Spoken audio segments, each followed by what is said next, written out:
తెలంగాణలో బీసీ సంఘాల బంద్ కొనసాగుతోంది. బంద్తో రాష్ట్ర వ్యాప్తంగా ఎక్కడికక్కడ ఆర్టీసీ బస్సులు నిలిచిపోయాయి. బస్సులు లేక ప్రయాణికులు తీవ్ర ఇబ్బందులు పడుతున్నారు. బస్సులు నడవడం లేదని తెలిసి నిరాశగా వెనుదిరుగుతున్నారు ప్రయాణికులు. వరుసగా 3 రోజులు సెలవులు రావడంతో పండుగకు ఊరెళ్తున్నారు. అయితే బస్సులు నడవకపోవడంతో తీవ్ర అసంతృప్తి వ్యక్తం చేస్తున్నారు ప్రయాణికులు.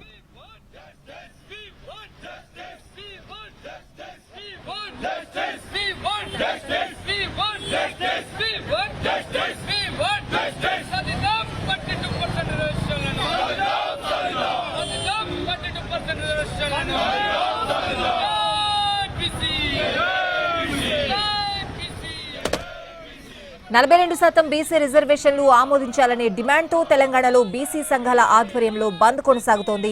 బీసీ బంద్కు తెలంగాణలో అన్ని పార్టీల మద్దతు తెలిపాయి. అలాగే బంద్కు వ్యాపార వాణిజ్య సంస్థలు మద్దతు తెలిపాయి. బంద్ నుంచి అత్యవసర సర్వీసులకు మినహాయింపిచ్చాయి.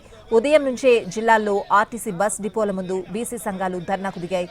బస్సులు బయటకు రాకుండా డిపోల ముందు బీసీ సంఘాలు వివిధ పార్టీల నేతలు బైఠాయించారు. రాష్ట్ర వ్యాప్తంగా డిపోలు బస్సులకే పరిమితమయ్యాయి.